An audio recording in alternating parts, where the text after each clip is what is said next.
sharing our stories connects us. Listen and be connected. Join us for the conversation meeting weekly at the intersection of community and culture. Hosted by Mario Nunez and Joe King Carter.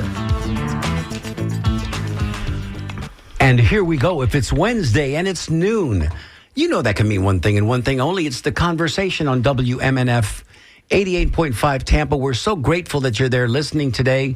We've got a wonderful show lined up for you, as we say every week. I'm Mario Nunez, your host. I'm seated alongside my broadcast partner. Good afternoon, Mario. It is afternoon, my brother. It is. I keep wanting to say good morning. I know, because right you just got up a little while ago. Let's face it. You know, you're a late sleeper. Good afternoon to everyone out there listening.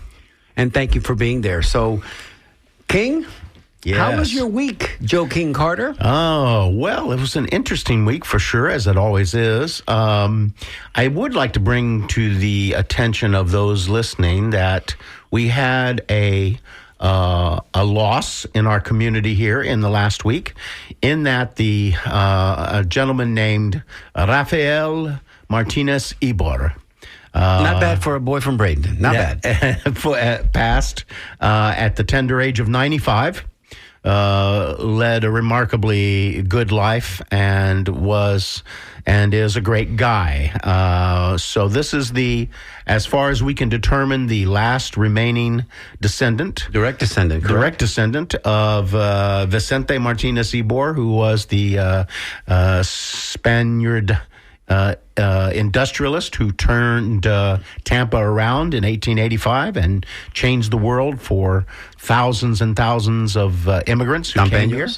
And this was his great-grandson, Rafael. Now, Rafael has lived in Tampa his entire life, was a banker and banking executive and well-known to the community. But more importantly, he was very involved in his great-grandfather's city, if you will. He was a huge supporter of Ybor City in a very positive way.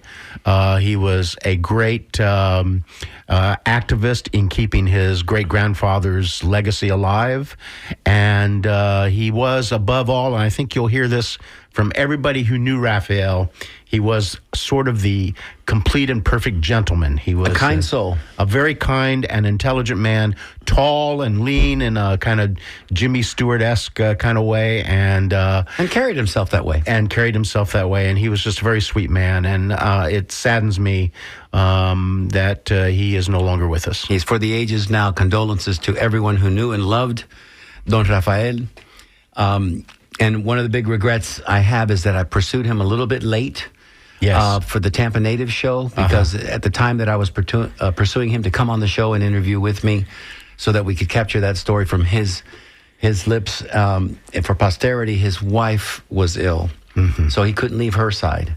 Yes. And then I think, after she passed, he was saddened, of course, after a long life living together. Of course. And but 95, we should be honest about it in our appraisal. It's a good run. It's a good run. Yeah, absolutely. And he was a very generous man with information. I'll tell you a little side story very quickly. I was, over the years, of course, I've lived in Ybor City for 33 years and fell, as one of my southern uncles would have said, I fell in love with Ybor City. On my first meeting with Rafael, we were having a conversation, and I said, I wish I were you. And he looked at me and smiled, and he said, well, what do you mean by that, Joe? And I said, if my name was Jose Martinez Ibor, mm-hmm. Do you know what I would be doing? And he said, what? I said, every day I would don a white linen suit with a Panama hat. I would stroll down 7th Avenue, and as visitors walked down the street, I would say, welcome to my city. Welcome to my city. And he laughed and laughed over that. And he said, well, you know what? It wouldn't really be your city, would it? And I said, has my name on it. So anyway, he was just a funny, had a great sense of humor. And I had many conversations with him and learned things about his great-grandfather that I have never read in books, by the way. So, but that you can incorporate into your guided tours of, that's right, of Mr. Ebor's city. What else is going on this week?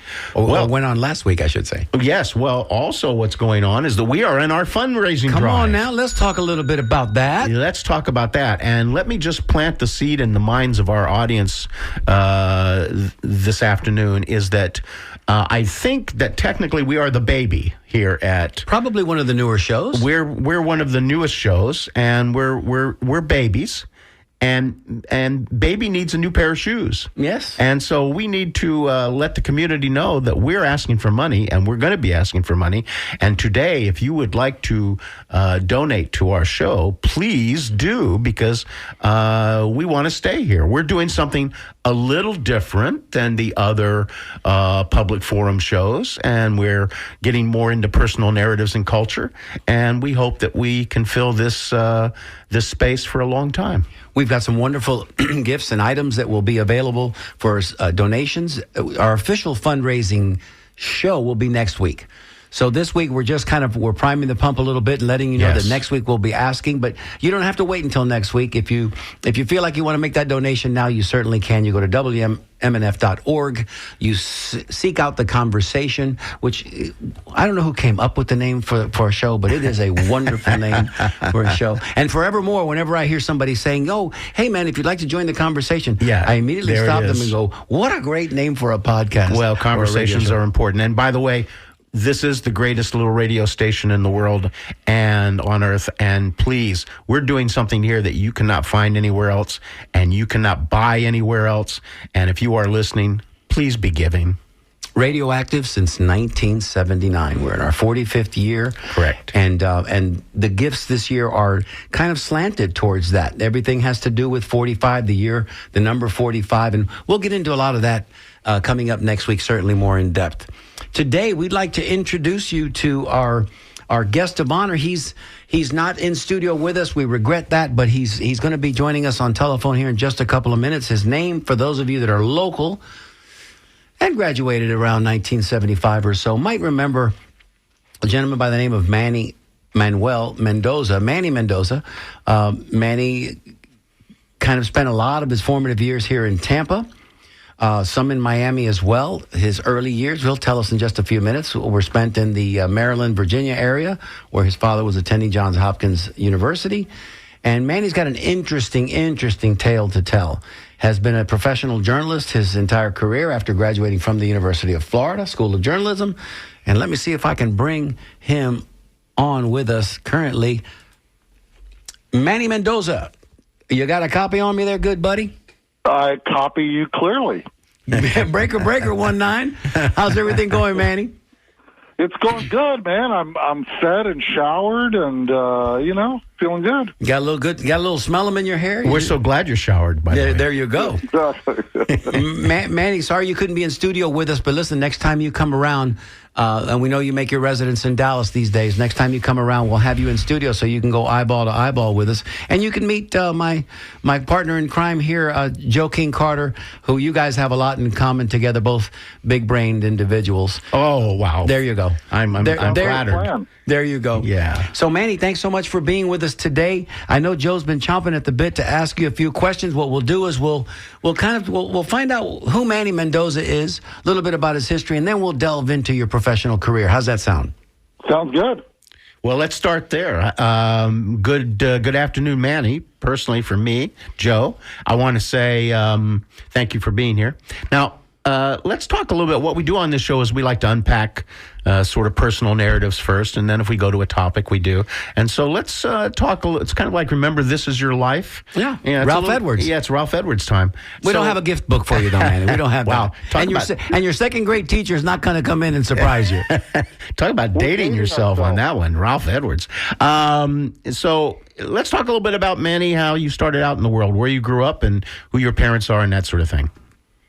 Yes, I was born in Tampa in January of 1958, and my parents were, I guess they were second and third generation Americans. Both of my parents were born in the U.S. My father was born in New York, and my mother was born in Tampa, but my father's parents were originally in Tampa. My grandfather had gone to New York for work, and actually met my grandmother there, I believe, and had my father there. And then when he was about 13, they came back to Tampa.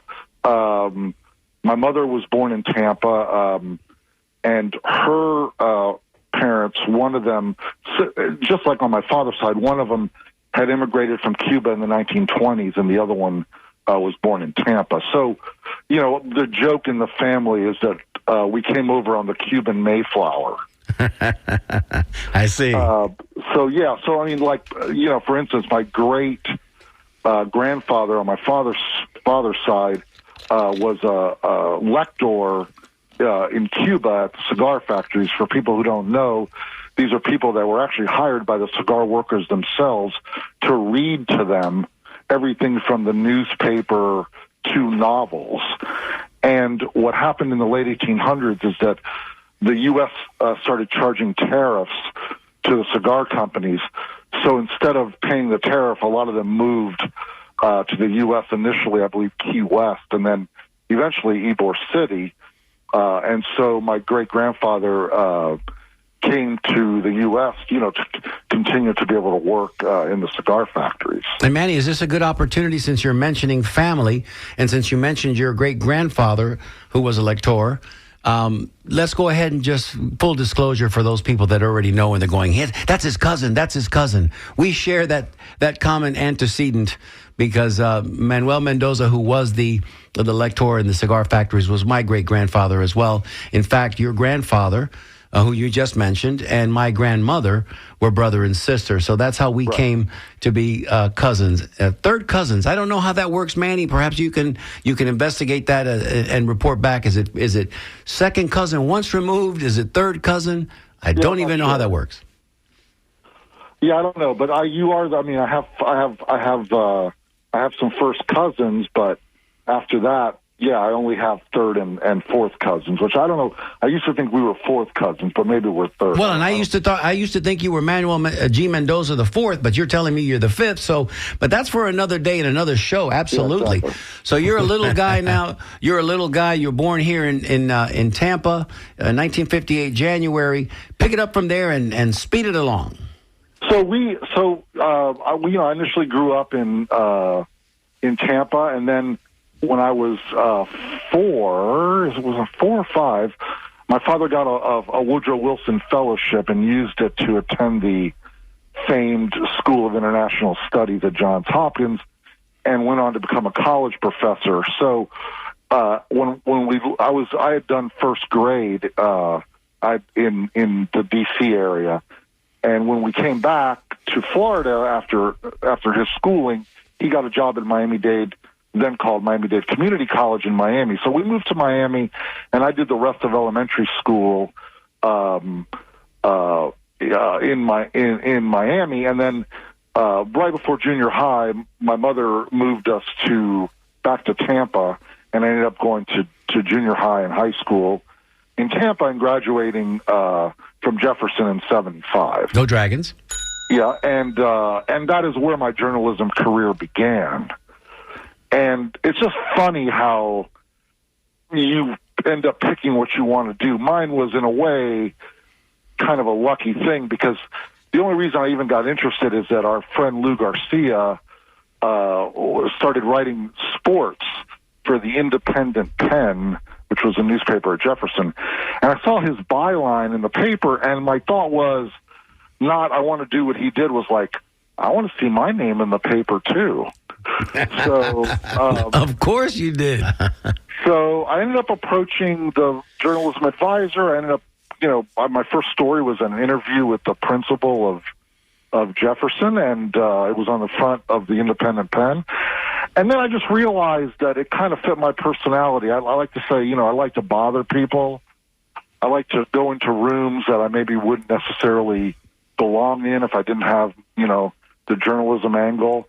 And so I enjoyed, questioning people and all that. I mean, even here later in my life, after I left doing journalism full time, I was a census taker in both the 2000. Still bothering people, man. He's still bothering people, knocking on their doors. And people are like, why? You like knock on strangers' doors? Isn't that creepy? I'm like, no, I love it. I love bothering people. As a census taker, yes, of course you would love that. So, Independent Pen, Dr. Sam Horton was your first interview. I believe Miss Christine Furple was the Independent Pen's publisher and editor. So there we have that in common too. And Manny, to be honest with you, I don't know why I didn't pursue it as well. I fancy myself a bit of a wordsmith, and I could put a story together pretty well.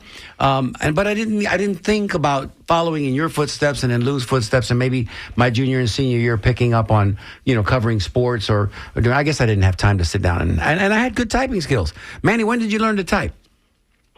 I learned to type in 11th grade in Mrs. Zale's class. Remember her well.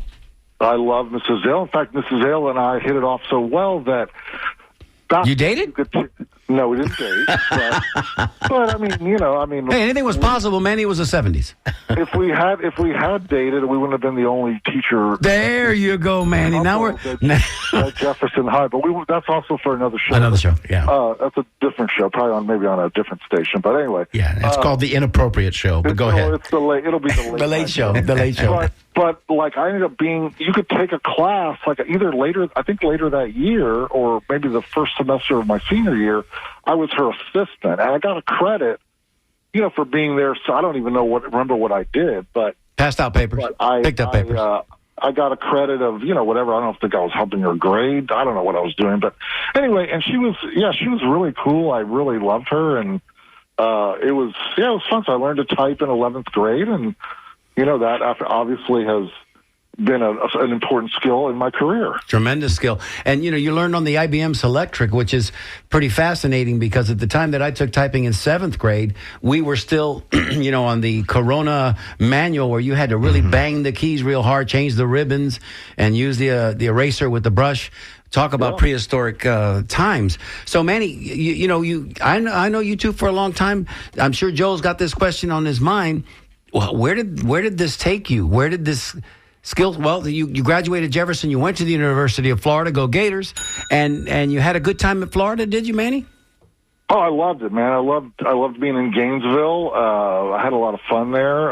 It was it was the 70s. I mean, the 70s are probably good just about anywhere you were. But, there you go. That's so I true. Everything from, seeing George Benson. They used to do a lot of concerts out in that little small lake, by the small lake on the campus. And I remember seeing George Benson out there. I attended a few there myself. Yeah. Tom Petty, maybe? Maybe you were a little too early for Tom Petty.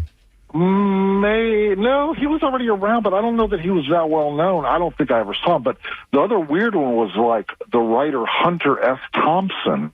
Gonzo. Gonzo Journalism founder also came out and spoke to us, and he had, I don't know if it was a persona thing or it was just for real, but he claimed he was so paranoid that he literally sat on one side of the lake and the whole audience sat on the other side of the lake. So he was mic'd up so you could hear him, but you could barely see him. Wow. Across the water. Doesn't that go along with his personality? Yeah, it does. Yeah, but I went to lots of, football games and basketball games, and I remember watching the Florida Gator basketball team wasn't great, and that was the years, the mid-'70s. The best teams were Kentucky, which, they still are, and Carolina. And notably Tennessee, who at the time were sporting both Ernie Grunfeld, who later went on to be the general manager of the New York Knicks, and I think played in the NBA, and the great Bernard King, who also went on to an incredible career. An NBA career. NBA. And I remember we unlikely upset them in a game in the Florida gym. So that was a memorable Florida experience. But anyway, after I graduated from there, it took me about a year to get a job in journalism. I got a job as a copy boy at the Miami News, which was the second paper in Miami. And I worked my way up to reporter and happened to be there for some memorable, I feel like I was in the right place at the right time often, but, over 30 years, I mean, you're going to end up somewhere interesting. But I ended up being there during the McDuffie riots, if you guys remember that, and also the Mariel boat lift. Early 80s. And also just the wave of drug-related crime where, the murder rate just skyrocketed in Miami during the early 80s because of mostly the cocaine trade out of Colombia. Miami was a big distribution point. Miami Vice. Cocaine. And which also spawned the movie Scarface. Yes, right. Yeah. And I got, while I was in Miami working at the Miami News, I got kind of obsessed with New York. There was a weekly magazine called The Village Voice that the managing editor used to get, and I noticed that she never took it out of her mailbox. So I just started taking it and reading it and learning about, all this stuff that was going on in New York culture, and this was the early 80s. And, you and I grew up a lot around music. Our families were very music-oriented. We were really interested in all the pop music, all the rhythm and blues, Aretha Franklin, Stevie Wonder, and Marvin Gaye, and just all the pop hits that were on the radio. Jackson 5. Yeah, in that period. And so I got sort of interested in New York, and I had been as a kid, but I had never been to my father's birthplace as an adult. So long story short, I ended up getting a job at a place called the Bergen Record in Hackensack, New Jersey, which is, as soon as you cross the George Washington Bridge from Manhattan into New Jersey, you're in Bergen County. And so it's about, if there's no traffic, you can get from Hackensack to Manhattan in about 20 minutes. So I got a job as covering city councils. There's a lot of municipalities in New Jersey because they have something called home rule, where the idea is hyper-local government. So literally, there's 90 municipalities in Bergen County. An alderman on every block. Yeah, every couple of miles is another town with its own city council, police department, fire department, whatever. So they had to dedicate a lot of reporters to covering all these little towns. So I covered, and I worked my way up, and we can talk about my encounter with Donald Trump if you want to, but I had an encounter with Donald Trump in. Oh, yes, we want to, Manny. We want to. We're not going to stop you. That's a Bergen Record. And then I ended up going on to, I went to, then I was in the New York and New Jersey area for 5 years, and it became more difficult, a very expensive place to live. And so I decided I was ready for my next adventure. I ended up getting a job at the Milwaukee Journal in Wisconsin, and there I did not encounter Jeffrey Dahmer himself. but I did end up interviewing Jeffrey Dahmer's grandmother on the morning where during which the first bodies of the men he had killed had been discovered. Wow. And then about 30 years ago, I ended up going to the Dallas Morning News.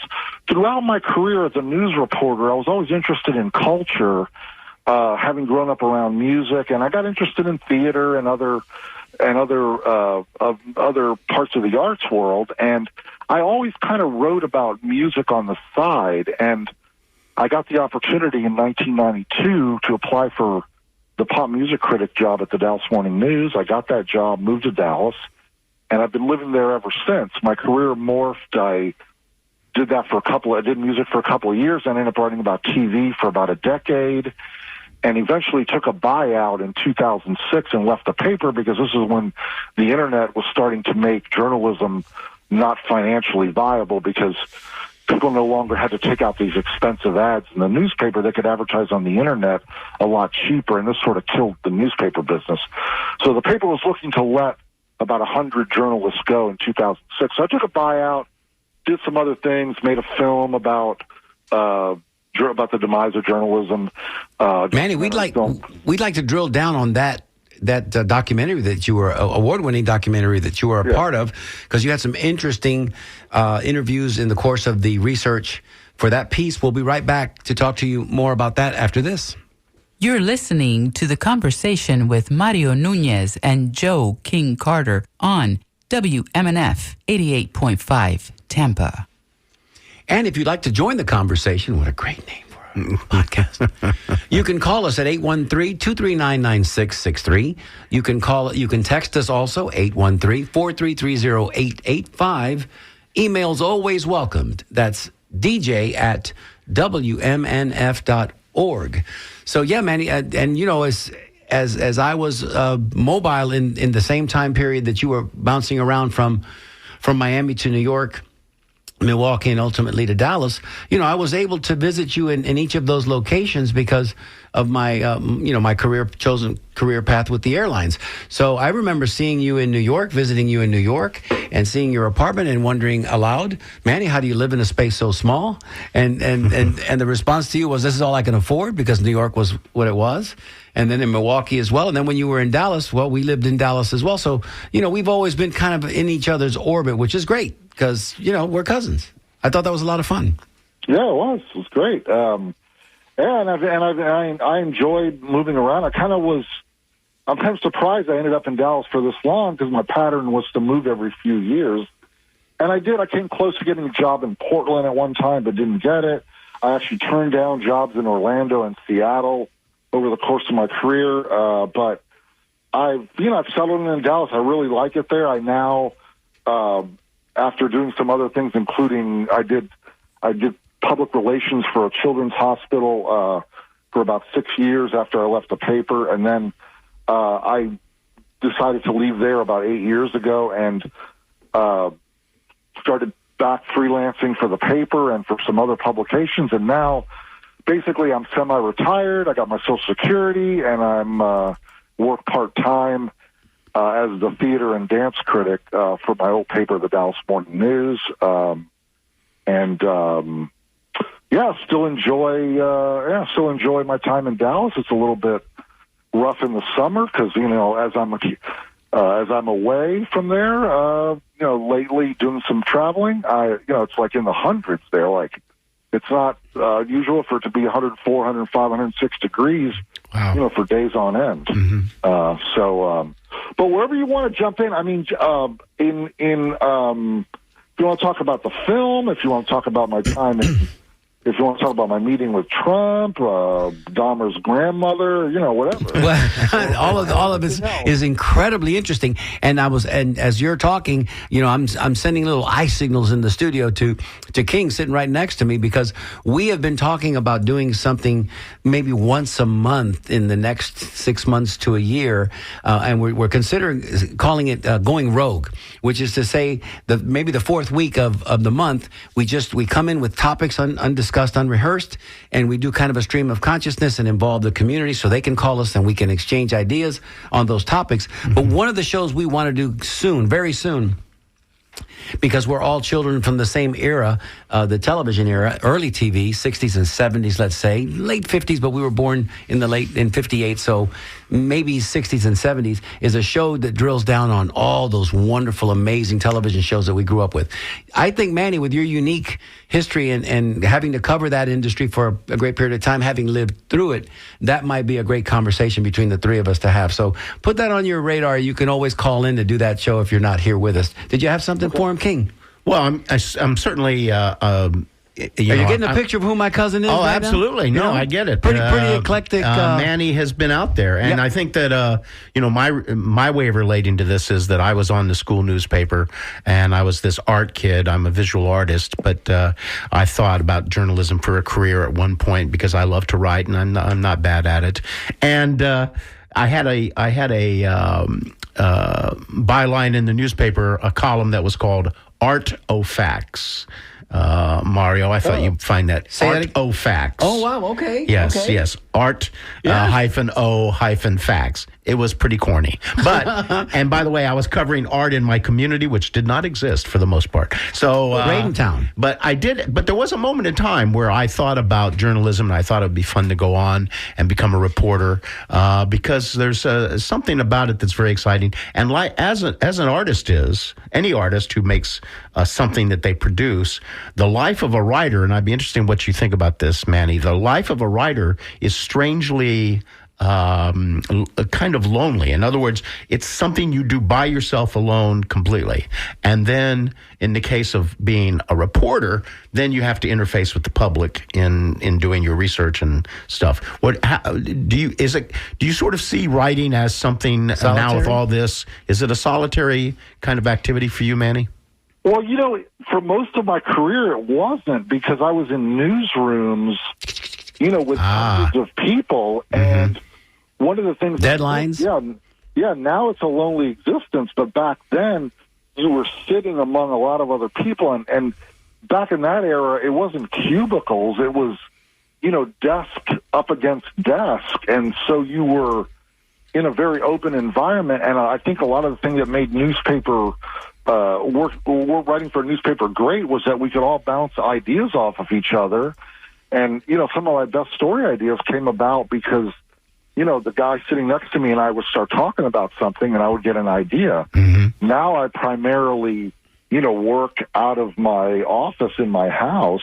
Right. And, I do get out a lot because since I write about theater and dance, I have weeks where I'm at 5, 6, 7 shows. I recently had a week where I was like, it's not that weird for me to just do like 6 shows in 4 days because, the weekend there's matinees. And so, and Manny, is it gratis always for you? Do you have to pay and then you can kind of claim that back on your income taxes? How does that work? No. Because you're a wildcatter. Well, but I've been covered, but again, I am, in this era of shrunken journalism, I'm one of the few people that writes about theater and dance in Dallas. And so, everybody knows who I am. So I even get offered, I don't, every once in a while I'll buy a ticket just to prove that I can. But most of the time, I'm being invited to see shows for free and offer a good review. And it's kind of unspoken that whether I've done, because I do a few reviews.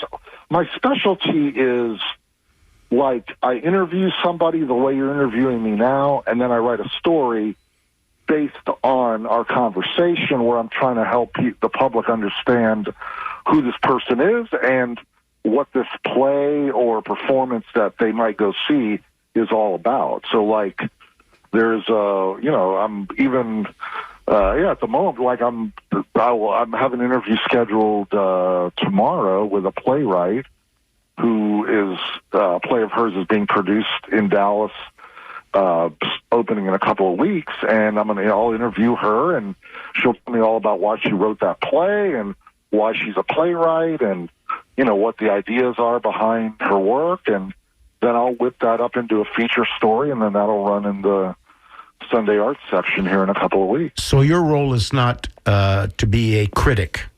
You're typically not a critic, or are you? Well, well, the thing is, the problem is journalism today is so driven by clicks, and the paper has found that people don't read reviews as much as they read features, and I have my own theories on that. Maybe in a world of social media, opinions are cheap because everyone has them and they're happy to share them online. Right. So they're not as, but I still do. There was a period of time where I wasn't writing any reviews. They just didn't want them at all. And now sort of they want them again.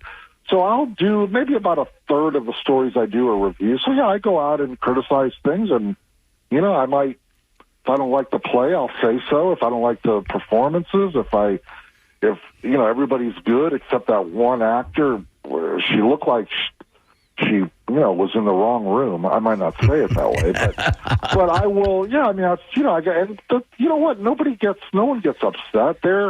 I think in a lot of ways the theaters kind of want the criticism and they want to know what's not working in addition to what's working. So I also do engage in criticism.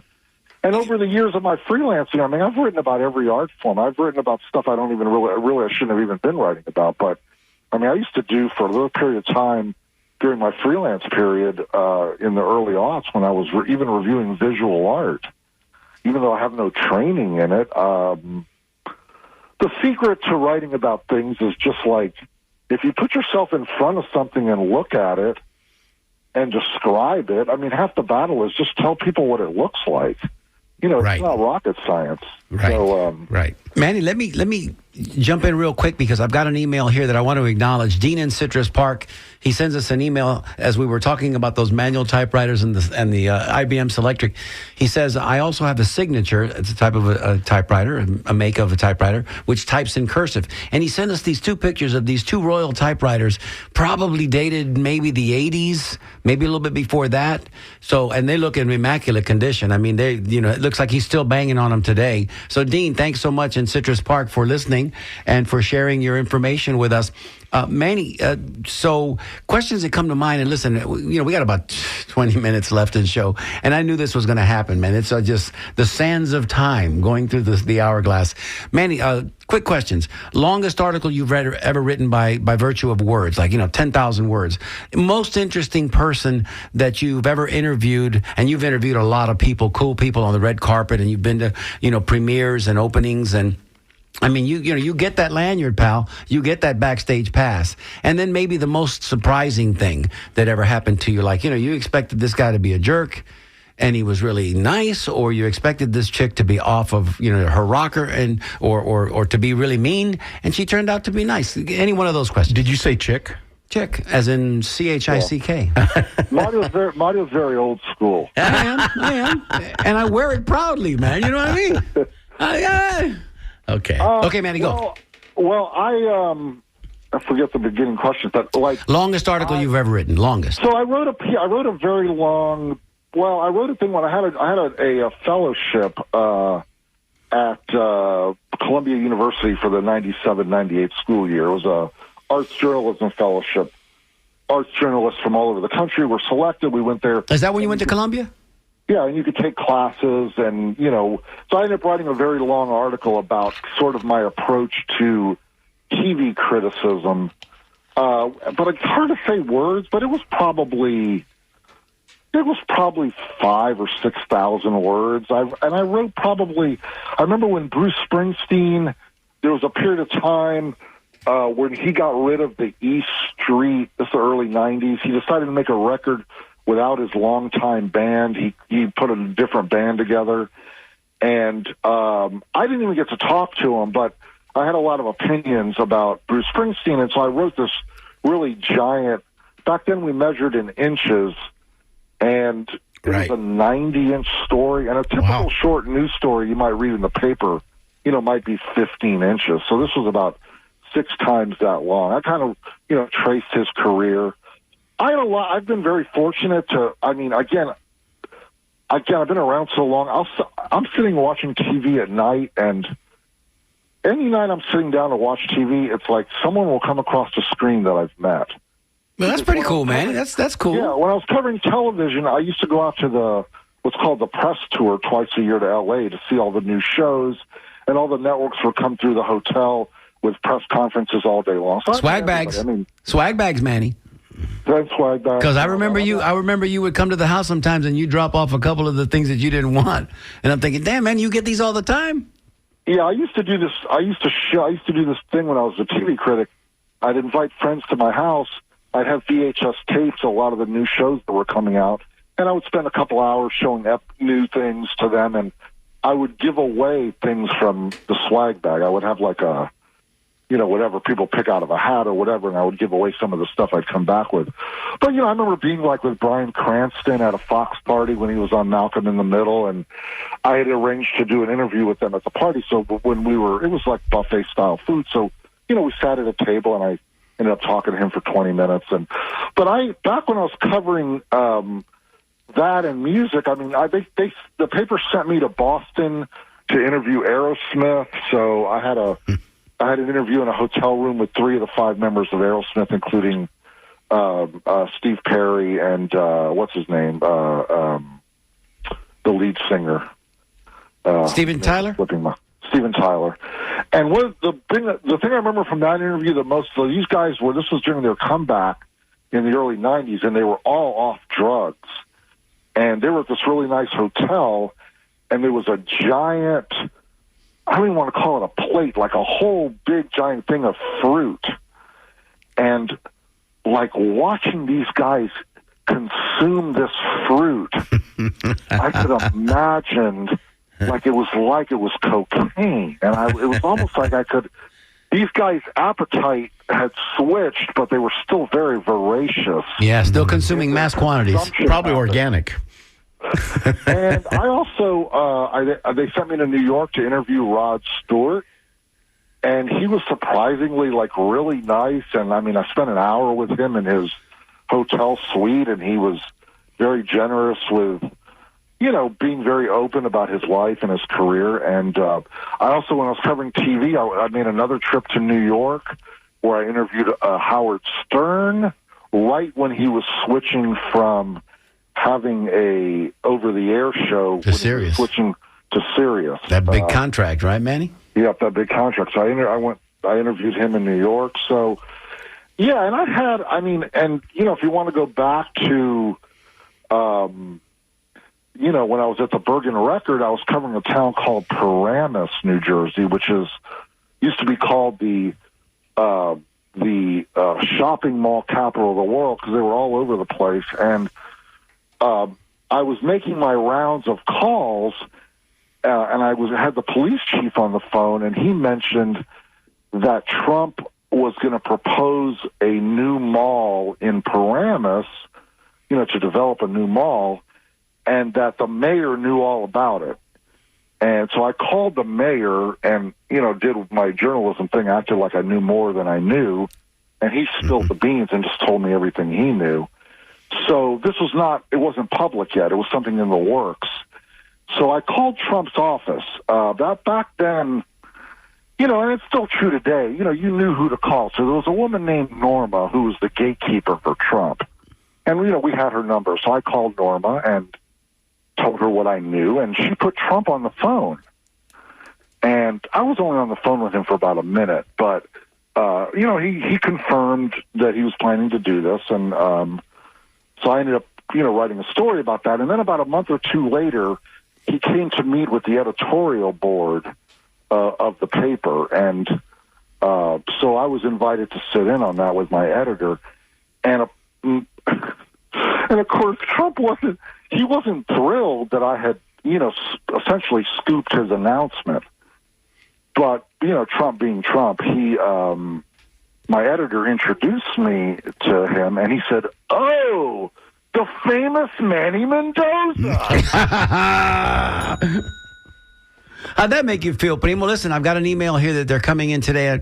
And again, let me just say for the record, we're grateful, so grateful that you guys are out there listening and contributing and sharing and asking questions, whether you're texting us or sending us emails. We realize that sometimes the calls don't come in, and that's only because they're kind of enthralled with the commentary. So they don't want to break that flow, and we get that. We hope so, yes. We get that because really we have to kind of guide the conversation from where we sit, and at times we kind of get mesmerized too, and we're just listening. So, but thank you all for being out there listening. So, an email here, it says, "Old newspaper gal here, enjoying the show. Didn't catch Manny's last name. Please repeat it on the air or text it to me."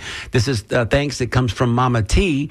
And I'll just say that Mama T, he just said it himself, but in case you missed it, it's Mendoza. So it's Manny Mendoza, Manuel Mendoza. With a Z. With a Z, exactly, Yes. with a Z. And if you want to see my work, I have an author page at the Dallas Morning News, and the website is dallasnews.com.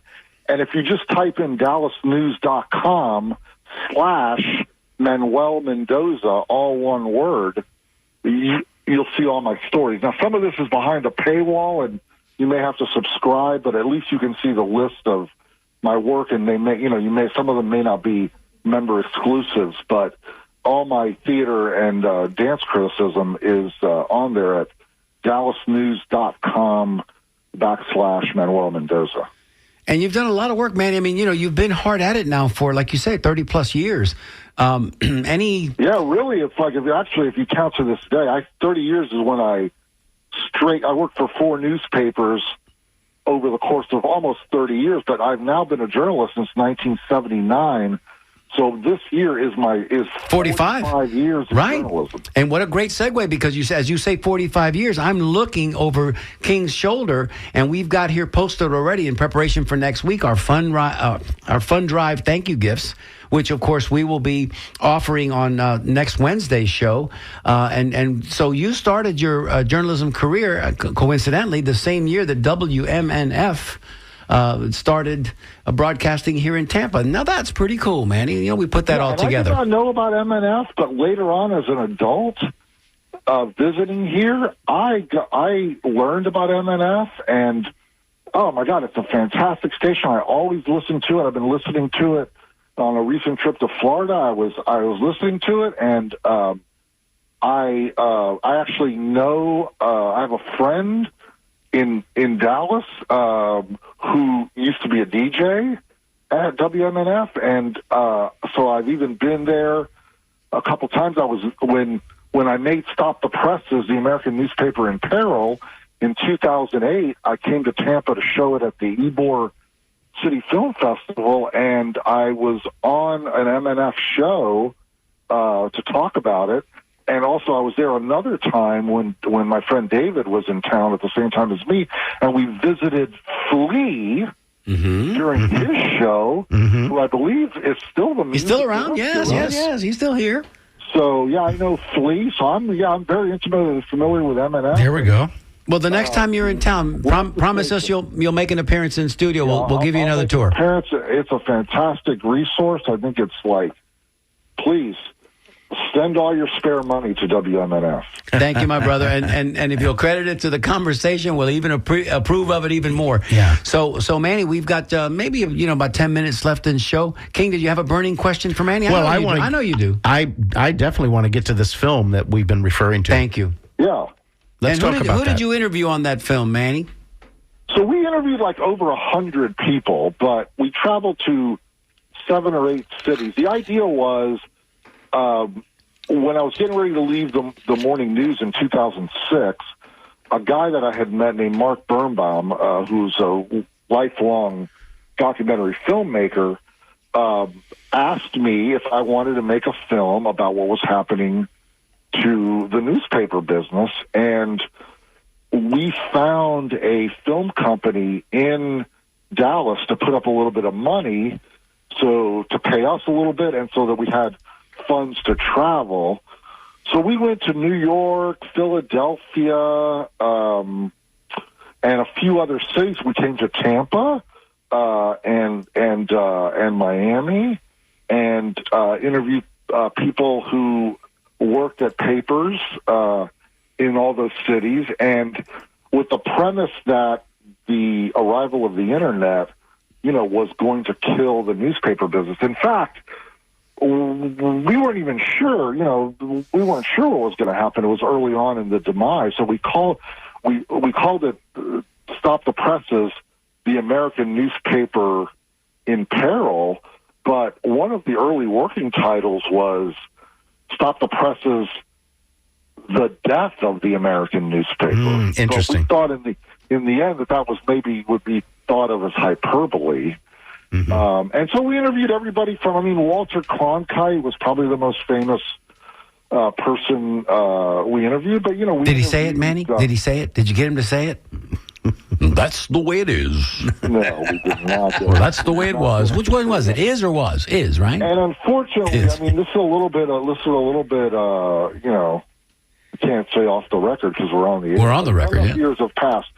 He was having a bad day, and we could not end up using any of the footage of him in the film, unfortunately. But the other kind of celebrity that everyone would know his name is in Miami. We interviewed Dave Barry of the Miami Herald, the humor column. Yes, excellent. And he was a fantastic interview. He was very funny.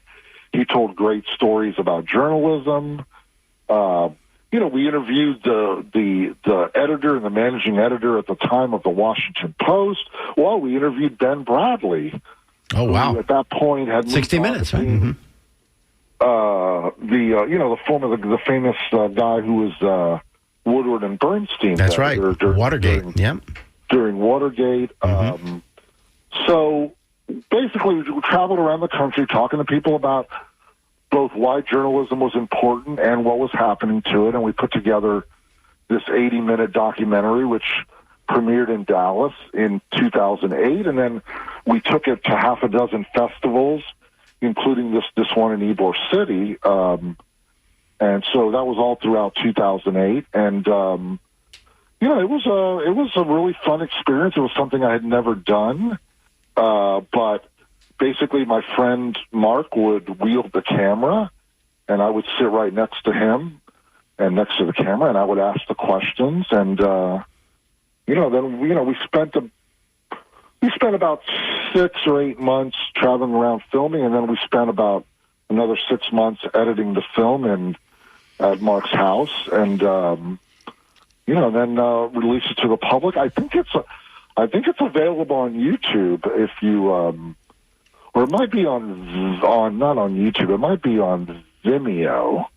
But if you Google "Stop the Presses: The American Newspaper in Peril," I believe the whole film is available online. That was my next question: is where is it available? Yeah. Manny, quick question before we get out of here. So, I don't, knowing you as well as I do for as long as I have, pretty much my whole life, we don't get starstruck too often, although sometimes we do get, we catch ourselves stargazing, and sometimes if we're in somebody's orbit that we're particularly fond of or has had an impact in our lives, we might be a little, oh, shucks. Anybody that you came across in your professional career that's led you to that moment where, either you didn't find the words or you were like, man, I can't believe I'm here at this moment with this person? Yeah, it's kind of a weird one because I mean, you guys might not know who this is, even though she's famous in her field, but there's a dance choreographer named Twyla Tharp. Oh, of course, I know Twyla Tharp's work, yes. So I got a chance to interview her about 5 years ago, and it was one of those things where, I mean, she's kind of she's known for her toughness and, no BS, and she doesn't suffer fools gladly and all that. Mm-hmm. And what I found over my career, especially with famous people, is they schedule a short interview. I've even interviewed, rock stars used to get away with like, okay, we'll do a 10-minute interview.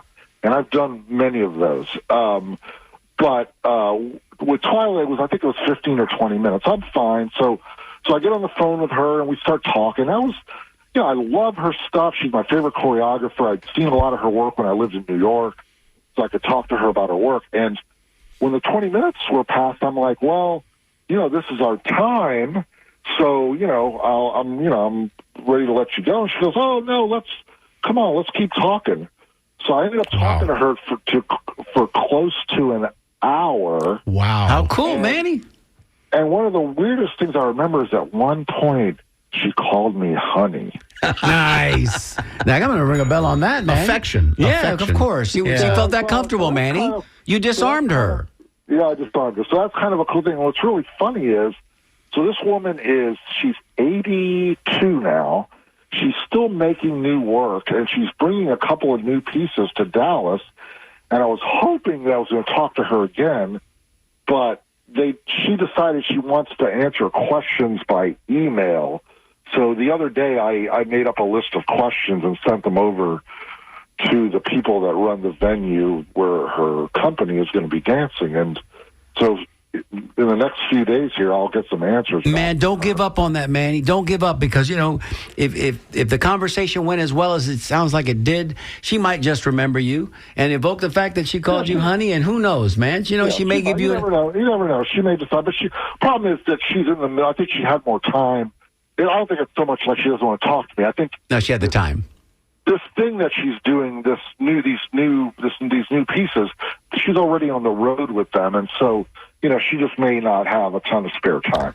But I've also had weird interviews with rock stars that were bizarre. Like, I interviewed this guy, Jay Farrar. He's kind of obscure, but he was in a band called Uncle Tupelo, and then... Primo, we got about 30 seconds. I'm so sorry. I talked to this guy on the phone. He was really depressed, and he told me he was laying on his back in this shed behind where he lived, and he wasn't really feeling well. And I'm like... oh, no.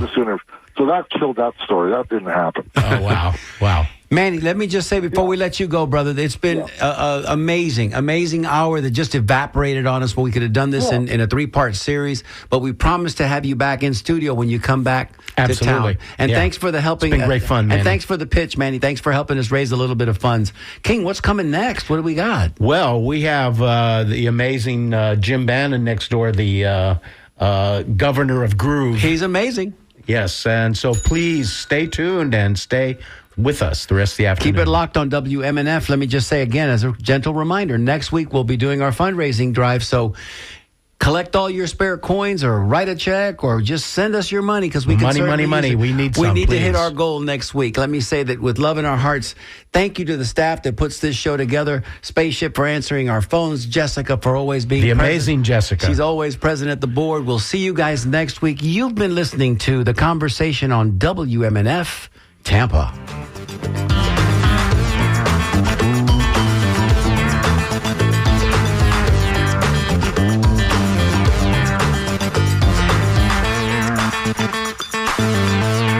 Thank you.